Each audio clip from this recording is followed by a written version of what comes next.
Bismillah, alhamdulillah, wassalatu wassalamu ala rasulillah wa ala alihi wa sahbihi wa walah wa ba'd.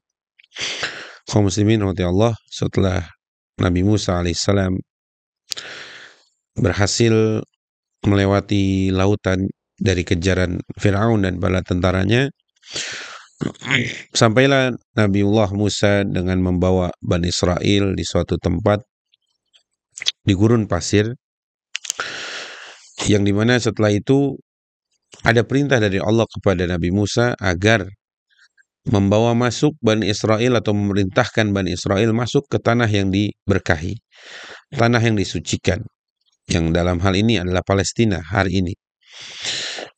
Bani Israel diminta oleh Allah, Musa diperintahkan oleh Allah dan meminta Bani Israel masuk ke dalam tanah yang disucikan tadi. Allah berfirman, Ya qaumi dukhulul ardal muqaddasata allati kataballahu lakum. Wahai kaumku, wahai Bani Israel, masuklah kalian semuanya ke bumi Allah yang disucikan, bumi Allah yang diberkahi, yang telah Allah tetapkan untuk kalian, yaitu sepenggalan tanah di Palestina atau secara umum di bumi Syam. Yang hari ini mungkin teman-teman bisa bagi menjadi empat negara. Ada Lebanon, ada Suriah, ada Yordania, dan Palestina. Ini kurang lebih bumi Syam dari 4 negara ini hari ini. Allah memerintahkan agar Bani Israel masuk ke tanah tersebut. Dan Allah memberikan kemuliaan, Allah memberikan keistimewaan bagi tempat-tempat itu terserah Allah. Sebagaimana Allah memuliakan Mekah, memuliakan Madinah, itu pun atas izin Allah dan itu kehendak Allah. Maka Allah juga memuliakan satu bongkah bumi, yaitu belahan bumi yang ada di Palestina. Dan di sekitar itu ada tanah yang diberkahi. Contohnya dalam surat Al-Isra, Allah berfirman, A'udzubillahi minasyaitonir rajim, Bismillahirrahmanirrahim.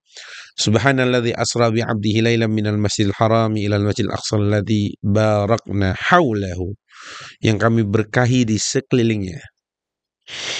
Ya, intinya Bani Israel diminta oleh Allah untuk masuk ke tanah tersebut. Namun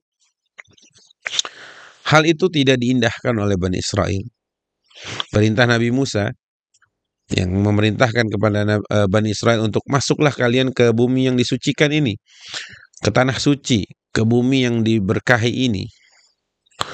Kenapa? Karena kalian gak punya negara, kalian kan kabur.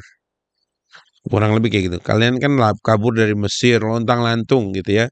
Maka Allah akan jadikan tempat ini sebagai tempat kalian, di mana kalian akan hidup normal, kalian akan punya anak, kalian akan punya kepemimpinan, kalian akan hidup berdampingan, mungkin berekonominya stabil dan lain sebagainya. Intinya Allah ingin demikian ke Bani Israel.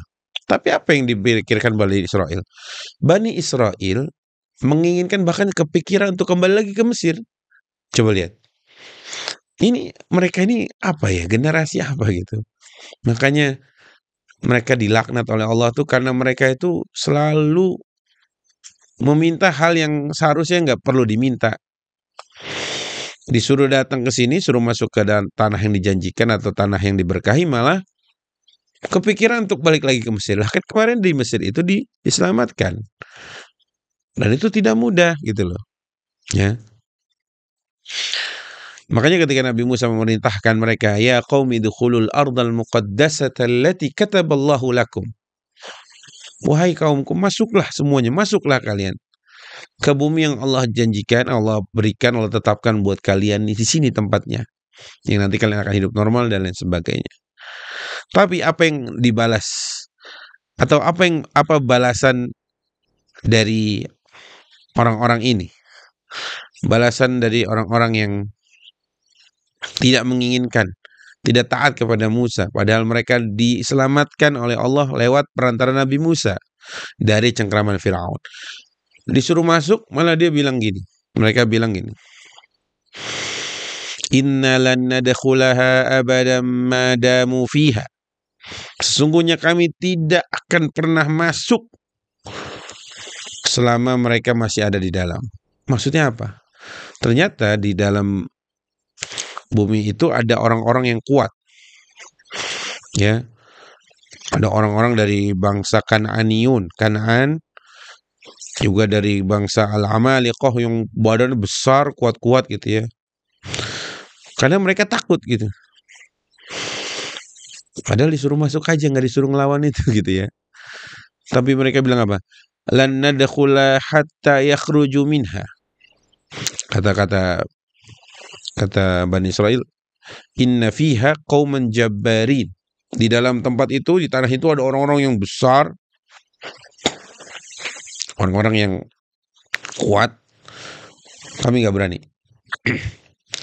Inna fiha qauman jabbarin wa inna lan nadkhulaha hatta yakhruju minha. Fa yakhruju minha fa inna dakhil. Kami nggak akan masuk sampai orang itu pada keluar. Kalau mereka keluar baru kita masuk. Lihat mereka. Bani Israel itu selalu cari-cari keuntungan, tawar-tawar kepada nabinya. Tidak samaan wa ta'atan dari awal. Padahal cuma disuruh masuk. Ya, kalau nanti di sana bisa hidup normal dan lain sebagainya. Kemudian Nabi Musa mungkin bisa dikatakan sempat, ini kok nggak pada mau masuk gitu ya. Ya, dan Nabi Musa berdoa kepada Allah. Qala rabbi inni la amliku illa nafsi wa akhi. Wahai Tuhanku, aku tidak memiliki kekuasaan apa-apa, melainkan diriku dan saudaraku, Nabi Harun.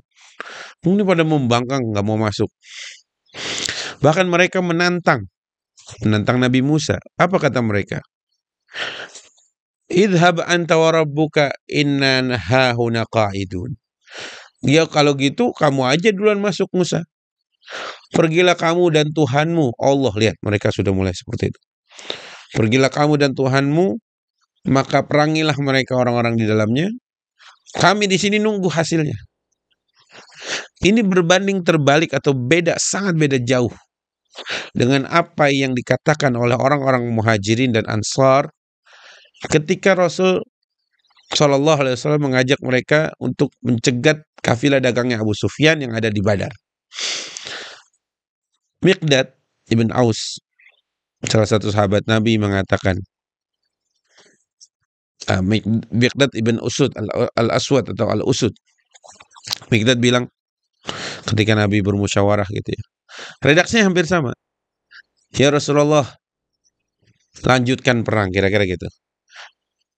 Aku tidak seperti orang-orang, kami tidak seperti Bani Israel yang mengatakan kepada Musa, pergilah kamu dan Tuhanmu, peranglah di sana berdua, kami di sini nunggu. Kami tidak mengatakan itu, wahai Rasulullah. Apa yang dikatakan Miqdad mewakili para sahabat yang lain? Idhab anta wa rabbuka faqatila inna ma'akuma muqatilun. Ya, wahai Rasulullah, pergilah engkau dengan Tuhanmu, kami ngikut bersama kalian berdua. Dan kami berjihad. Itulah. Ya. Bani Israel selalu mencari keuntungan, selalu mencari hal-hal yang tidak mau berat-berat, padahal mereka sudah ditolong oleh Allah, sudah dibantu oleh Musa dan lain sebagainya. Nah, oleh karena itu teman-teman, apa yang bisa kita ambil dari kisah menolaknya Bani Israel untuk masuk ke dalam tanah yang Allah janjikan, yaitu Al-Ardul Muqaddasah atau hari ini bumi Syam? Pertama, kita harus tidak perlu banyak tawar-menawar. Ya, tidak perlu banyak tawar-menawar, apalagi jika perintah itu datang dari Allah dan Rasulullah. Layaknya sahabat Nabi yang tidak perlu bertawar menawar-nawar bagaimana tidak. Karena perintahnya jelas, kita diminta untuk bersabar, melakukan hal demikian, kemudian meminta pahala oleh Allah gitu ya. Kita tidak boleh menolak perintah dari Nabi Shallallahu Alaihi Wasallam. Kemudian yang selanjutnya, apa yang perlu kita gali dan kita ambil dari pelajaran dari kisah ini, bahwa jangan jadi orang pengecut gitu. Jangan jadi orang pengecut. Bani Israel itu pengecut. Ya, bukannya ikut berperang bersama Rasulullah, bersama Nabi Musa, malah mereka bilang apa? Inna hahuna qa'idun. Kami di sini nunggu hasil. Udah menunggu hasil, pengecut, cuma terima jadi. Jangan sampai kita punya mentalitas seperti itu. Ya, kalau berjuanglah seperti sahabat Nabi yang mengatakan tadi, sesungguhnya kami bersamamu wahai Rasulullah sampai detik darah penghabisan, sampai tetes darah terakhir. Inna ma'akuma muqatilu. Tidak seperti Bani Israel, maunya dapat untung aja, maunya yang penting saya senang, bahkan kepikiran untuk kembali ke Mesir, padahal di Mesir mereka ditindas habis-habisan oleh Firaun dan kaumnya. Oleh karena itu, kaum muslimin dan cinta Allah, dari sini kita belajar bahwa pentingnya ketaatan yang sempurna tanpa tapi, dan juga pentingnya untuk kita memiliki mentalitas yang kuat, mentalitas pejuang yang tidak kalah, bahkan selalu berjuang bersama Rasul Sallallahu Alaihi Wasallam sampai titik darah penghabisan. Tidak seperti Bani Israel yang pengecut, hanya terima jadi, bahkan memerintahkan, bahkan tidak ada adabnya. Nabi Musa dikatakan, pergilah kamu wahai Musa dengan Tuhanmu, perangilah mereka, kalau sudah jadi kabarin kami, kalau sudah menang kabarin kami.